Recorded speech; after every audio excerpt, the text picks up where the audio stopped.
Most riders are chasing giant screens, ride modes, and $20,000 cruisers that will not survive a decade without draining their wallet. Meanwhile, some of the toughest motorcycles ever built are sitting ignored on used marketplaces right now for prices that almost feel criminal. Today, we are exposing 15 cruisers nobody wants anymore. Machines that quietly outlive newer bikes costing 3 times as much. And trust me, by the time we reach the top 3, you will understand why some experienced riders refuse to buy modern cruisers ever again. Number 15, Yamaha V-Star 1100. The Yamaha V-Star, which is 1100, is the kind of motorcycle modern manufacturers forgot how to build. No giant screens glowing in your face, no ride modes buried inside menus, no electronic babysitters deciding how much fun you are allowed to have. Just a big air-cooled V-twin, a shaft drive, and enough old-school honesty to make half the modern cruiser market feel disposable. And maybe that is exactly why nobody pays attention to it anymore. Introduced at the end of the 1990s, the V-Star quietly earned a reputation as one of the most dependable cruisers Yamaha ever produced. Its 1100 cubic centimeter engine came from a bloodline already famous for surviving brutal mileage with basic maintenance and very little drama. Oil changes, tires, brake pads.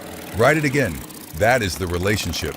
What really makes this thing fascinating today is the price. You can still find clean V-Star S selling for less than some used beginner bikes, yet owners trust them for cross-country trips without a second thought. Sure, aging carburetors and starter clutches deserve inspection, but once sorted, these motorcycles settle into a rhythm that feels almost impossible to kill. The V-Star never chased attention. It chased durability. If this is your kind of motorcycle content, old school bikes, real reliability, machines that actually survive ownership, hit like and subscribe. That support genuinely helps us keep making videos for riders who care more about miles than marketing. And coming up next is a cruiser so overlooked, most riders pass right by it without realizing they are staring at one of the best long-distance bargains left on 2 wheels. Number 14, Suzuki Boulevard C50. The Suzuki Boulevard C50 is proof that some of the best motorcycles ever built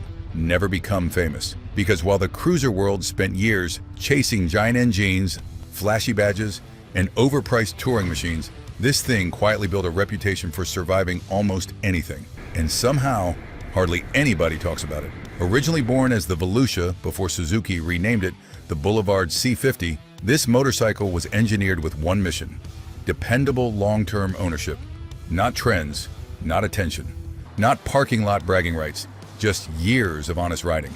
Its fuel-injected V-twin is famously understressed, which is exactly why so many owners report absurd mileage with little more than oil changes, tires, and routine servicing. Add in the shaft drive, and maintenance stays refreshingly cheap compared to many modern cruisers. And here's the wild part. These bikes are unbelievably affordable right now. Clean examples regularly sell for less than $5,000, making them one of the smartest used cruiser values anywhere in America. The Boulevard earns respect the slow way, mile after mile, year after year.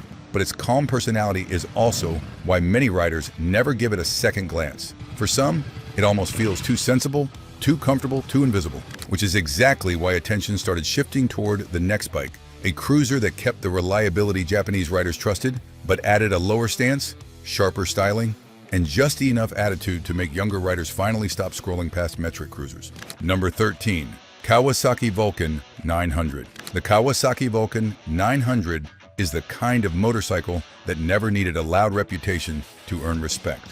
While other cruisers chased chrome, attitude, and showroom attention, this thing quietly became one of the most dependable middleweight cruisers ever built, and most riders completely overlooked it. Since the mid-2000s, the Vulcan 900 has built a loyal following among riders who actually rack up miles instead of polishing motorcycles in parking lots. Its fuel-injected V-twin delivers smooth torque, easy cold starts, and the kind of relaxed reliability that makes long ownership feel effortless. No complicated electronics, no overpriced technology packages, just a well-balanced cruiser designed to keep running year after year. That belt drive helps too. Less mess, less maintenance, and fewer headaches compared to chain-driven bikes constantly begging for adjustment. Even better, these things are an incredible bargain today.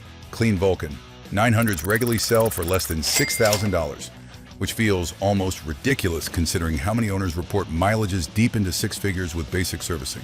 Honestly, bikes like this are why a lot of experienced riders stopped obsessing over the newest releases years ago. So let me ask you, what is the most dependable motorcycle you have ever owned? The kind that almost made you forget what breakdown anxiety feels like. Drop it in the comments, because those are the bikes people end up missing long after they are gone. And for riders tired of sensors, fuel maps, and rising repair bills, the next answer became painfully obvious. Because when people talk about motorcycles that simply refuse to die, no matter how badly they are neglected, one legendary Honda keeps surviving every conversation. Number 12, Honda Shadow 750. If there is one motorcycle on this list that perfectly represents the phrase, built to last, it might be the Honda Shadow 750. This bike was never about showing off. It was not built to dominate social media feeds or win bar stool arguments about horsepower. The Shadow earned its reputation the slow way, through decades of cold starts, highway miles, daily commutes, and owners who realize the thing simply refuses to quit. That is why so many riders still swear by them. It's liquid-cooled. V-twin is famously understressed, which is exactly why these motorcycles age so gracefully. Basic maintenance, regular oil changes, valve checks, and the occasional set of tires are usually enough to keep a Shadow rolling for years upon years. And unlike many modern cruisers drowning in sensors and software, the Shadow keeps ownership refreshingly simple. No complicated electronics, no expensive surprises hiding behind a dashboard menu. Just dependable Honda engineering doing what it has always done best. What is even crazier is the value. Clean Shadows still sell for prices low enough to shock experienced riders, especially considering how many examples easily cross massive mileage totals. The Shadow never needed hype. It earned trust instead. And the next motorcycle may challenge one of the oldest stereotypes in motorcycling, because this overlooked Italian cruiser has been quietly surviving far longer than most people expect. Number 11, Moto Guzzi California. The Moto Guzzi California is the kind of motorcycle that confuses people right up until the moment they ride one. The cylinders stick out into the wind. It rocks sideways at idle, and it ignores almost every cruiser convention Americans grew up with. But underneath all that oddball personality is one of the most durable touring machines ever built. And the riders who understand these bikes become fiercely loyal to them. For decades, Moto Guzzi refined that transverse V-twin into a long-distance workhorse known for serious mileage and mechanical toughness. These motorcycles earned respect hauling police officers across Europe, chewing through highway miles, and surviving ownership periods most modern bikes never even reach. The shaft drive keeps maintenance refreshingly low, and the engine feels built for endurance instead of impressing spec sheets. What makes the California especially interesting today is the value. Clean used models regularly sell between roughly $4,500 and $9,000, despite many costing close to $20,000 when new. The Moto Guzzi California rewards riders who appreciate heritage, mechanical feel, and old world charm. But Italian bikes still carry a reputation that makes cautious buyers nervous, especially when parts or dealerships are not always around the corner. And that uncertainty is exactly why many cruiser riders eventually drifted toward the next machine, an American V-twin with one of the biggest aftermarket ecosystems ever built, where nearly every problem already has a fix, a forum thread, and a garage full of loyalists ready to help keep it alive forever. Number 10, Harley-Davidson Dyna Super Glide. The Harley-Davidson Dyna Super Glide feels like it came from a different era of motorcycling entirely. An era before dashboards looked like tablets, before motorcycles needed software updates, before riders were buried under layers of electronics they could barely repair themselves. The Dyna was built the old-fashioned way, loud, mechanical, and unapologetically alive. And that is exactly why people still love them. Powered by Harley's twin-cam engine and wrapped inside a tough steel frame, the Super Glide earned its reputation through years of highway miles, garage builds, cross-country trips, and riders who refuse to let these machines die. Sure, early cam chain tensioners deserve attention, but once properly sorted, these bikes can rack up enormous mileage without losing their soul. And unlike many modern cruisers, almost everything on a Dyna feels repairable. That matters especially today. Clean used Super Glides regularly sell between roughly $5,500 and $10,000, despite originally costing well over $15,000, once options and dealer fees entered the picture. That is exactly why clean Dynas disappear fast whenever somebody finds one that has not been chopped up, neglected, or turned into somebody's unfinished project. So now I want to hear from the Harley crowd specifically, if you have owned a Dyna, what made it special to you? Was it the sound, the torque, the riding feel, or just the fact the bike had real personality? Drop it down in the comments. And while you are there, subscribe to the channel and jump right back into the ride with us, because the next few motorcycles take this whole built to outlast modern bikes conversation into completely different territory. And if you have ever owned an old school Yamaha cruiser, you probably already know exactly where this next story is headed. Number 9, Yamaha Roadstar 1600 and 1700. The Yamaha Roadstar is the kind of motorcycle that aged better than the market expected. When these cruisers first appeared, they lived in the shadow of flashier names and bigger touring brands. But years later, something interesting happened. The motorcycles built around complicated electronics started getting expensive to maintain. Meanwhile, the Roadstar just kept running. Powered by a massive air-cooled V-twin, the 1600 and later 1700 models were designed around old-school durability instead of trendy technology. Huge torque, relaxed tuning, and simple engineering gave these bikes a reputation for surviving serious mileage without drama. And owners absolutely put them to the test. It is common to find Roadstars crossing enormous mileage totals while still handling highway duty like nothing happened. The engine feels understressed, maintenance stays straightforward, and independent mechanics still praise how accessible these motorcycles are to work on. But the real surprise is the value. Clean Roadstars regularly sell between roughly $3,500 and $7,000 today, despite costing more than twice that when new. That is a ridiculous amount of motorcycle for the money. The Roadstar proves you do not need a luxury touring badge to build a cruiser that can devour highways for decades. But its sheer size is also the reason many riders walk away from it before ever twisting the throttle. Not everyone wants a motorcycle that feels like it owns the entire lane. And for riders searching for something leaner, rougher, and far less polished, the next direction in this countdown goes straight back to the ERA, when cruisers still felt a little dangerous, long before manufacturers started sanding every edge smooth for mass appeal. Number 8, Suzuki Intruder 1400. The Suzuki Intruder 1400 never tried to be polished. It showed up loud, stretched out, and mean enough to make traditional cruisers look half asleep. And maybe that is why the market forgot about it. But the riders who owned one, they remember every mile. Born during the late 80s horsepower wars, this beast packed a huge air and oil cooled V-twin with brutal low-end pull and the kind of raw mechanical character modern cruisers spend millions trying to engineer back into their bikes. And the crazy part? Suzuki barely changed the formula for decades because it worked. Owners still talk about these machines crossing massive mileage with little more than carb tuning, fresh fluids, and basic wrench work.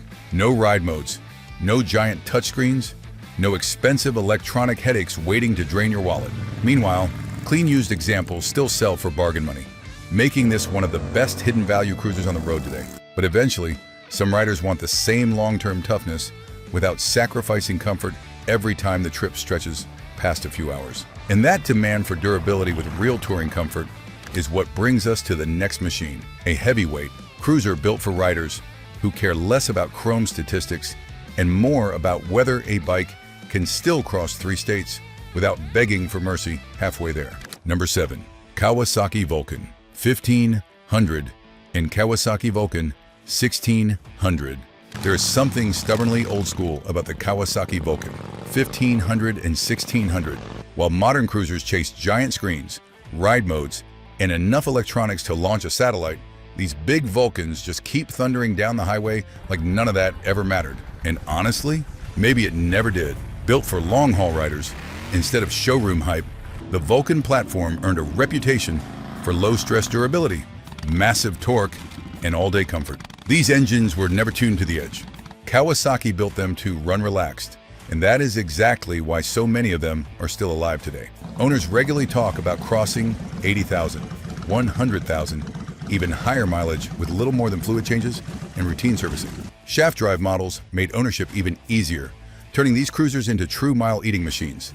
And the value today is almost ridiculous. Clean Vulcan, 1500s and 1600s still sell for surprisingly low prices, often between roughly $3,000 and $7,000. That is exceptional value for a full-size touring cruiser this durable. But as dependable as it is, you might eventually start wanting more than comfort and reliability alone. You might want torque that feels excessive, the kind of engine that makes modern cruisers feel strangled by comparison. And the next motorcycle on this countdown, a cruiser born during the horsepower wars, when manufacturers still competed to build engines big enough to intimidate anyone standing next to them. Number 6, Honda VTX 1800. The Honda VTX 1800 feels less like a motorcycle and more like a locomotive somebody accidentally gave handlebars to. This thing was not built during the touchscreen era. It came from a time when Honda still believed brute strength and long-term durability mattered more than software menus. And you feel that immediately. Its gigantic liquid-cooled V-twin delivers mountains of torque without sounding stressed, even at highway speeds. The engine barely feels like it is working, which is probably why so many of these bikes are still crushing miles decades later. Talk to longtime owners and you will hear the same stories over and over. 80,000 miles, 100,000 miles, sometimes far beyond that, with routine maintenance and basic servicing. No endless electrical drama.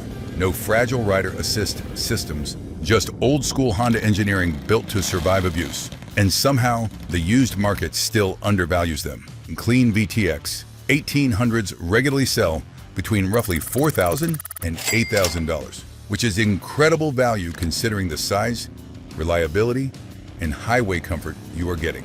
Yet, despite all that strength, one thing still kept some buyers away: size. For plenty of riders, the VTX simply feels too big, too heavy, too overwhelming for everyday ownership.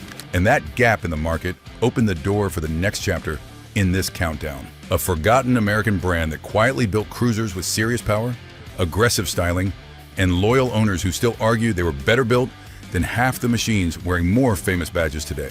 Number 5, Victory Hammer and Victory Kingpin. Most people hear Victory and think the same thing: a dead company, dead motorcycles. But the funny thing is, the bikes never got the memo. The Victory Hammer and Kingpin were built during a time when Victory was trying to prove American cruisers could be powerful, comfortable, and genuinely dependable without copying anybody else's homework. And somehow, years after the brand disappeared, these machines are still stacking miles like nothing ever happened.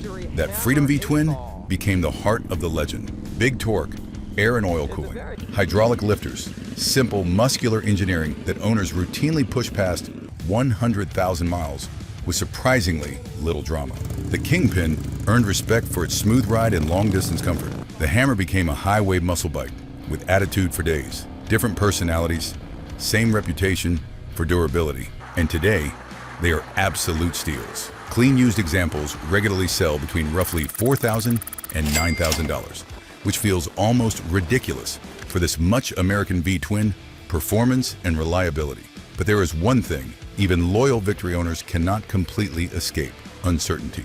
When a manufacturer disappears, buyers start wondering what ownership will look like 10 years down the road. And for riders who wanted long-term peace of mind without giving up big mile cruiser comfort, the next answer was impossible to ignore. Because when it comes to aftermarket support, roadside familiarity, and cross-country reputation, few motorcycles have stayed trusted longer than this highway legend from Milwaukee. Number 4, Harley-Davidson Road King. The twin-cam Road King came from a time before motorcycles started feeling like rolling smartphones. No giant infotainment systems, no maze of meanness, no endless electronics standing between the rider and the road. Just a massive American touring machine built to devour miles for decades. And that is exactly why these bikes still command respect. The twin-cam Road King earned its reputation the hard way, through cross-country trips, brutal weather, overloaded saddlebags, and odometers most motorcycles never live long enough to see. Harley built these things with old-school touring durability in mind: air-cooled V-twin-S, steel frame stability, simple serviceability, and one of the strongest aftermarket support systems in the entire motorcycle world. Owners regularly push these bikes well past 100,000 miles, and plenty are still rolling strong far beyond that. Independent mechanics know them. Parts are everywhere, And unlike many newer luxury tourers, they still make long-term ownership financially realistic, which makes the used prices almost shocking. Clean twin-cam Road Kings commonly sell between roughly $6,000 and $12,000 today. Exceptional value for a proven full-size touring machine built to last generations. And that is why it sits this high in the countdown. Because once we enter the top 3, we are no longer talking about bikes that are simply reliable. We are talking about machines that became legends. But before we step into that territory, if you have been enjoying the ride so far and want to support the channel directly, hit that like button and become a member for early access to the newest videos before everybody else sees them. That is where we go, even deeper into the stories, the hidden gems, and the motorcycles most riders still have not figured out yet. Now, returning to the countdown, the next machine is not just underrated. A lot of longtime riders genuinely believe it was one of the last truly overbuilt cruisers the motorcycle industry accidentally created before everything started chasing technology instead of longevity. Number 3, Yamaha Stratoliner and Yamaha Roadliner. The Yamaha Stratoliner and Roadliner might be the greatest cruisers most riders accidentally forgot. These bikes never got the cult status of Harleys. They never carried the outlaw image, and they quietly disappeared before most people realized just how unbelievably good they were, and which makes them one of the biggest hidden bargains in the cruiser world today. Yamaha built these machines with a massive air-cooled V-twin that delivered huge torque without feeling rough or stressed on the highway. But what really separated them was the refinement, smooth power delivery, strong chassis balance, excellent long-distance comfort. These bikes felt expensive in a way many cruisers never do, and they just keep going. Owners routinely report massive mileage with very few serious mechanical issues, which is why longtime riders speak about these motorcycles with almost defensive loyalty. No overloaded electronics, no complicated rider interfaces, just solid engineering designed for real-world touring. And today, they are shockingly affordable. Clean Roadliners and Stratoliners regularly sell between roughly $5,000 and $8,000. Exceptional value for a cruiser this capable. But for riders obsessed with mechanical uniqueness, even a huge V-twin can eventually start feeling familiar. And that search for something truly unforgettable leads directly to the next machine in this countdown. A motorcycle so unusual, so smooth, and so overbuilt that many owners claim riding anything else afterward feels like stepping backward in time. Number 2, Honda Valkyrie. The Honda Valkyrie does not feel like a motorcycle built by accountants. It feels like a machine built by engineers who were told to create the smoothest, toughest cruiser they possibly could, and then given unlimited freedom to do it. And honestly, that kind of motorcycle barely exists anymore. Instead of copying the traditional V-twin formula, Honda stuffed a massive flat 6 Goldwing engine into a cruiser chassis and accidentally created one of the most respected long-distance machines ever built. The Valkyrie delivered effortless torque, turbine-like smoothness, and the kind of highway comfort that made cross-country riding feel almost unfairly easy.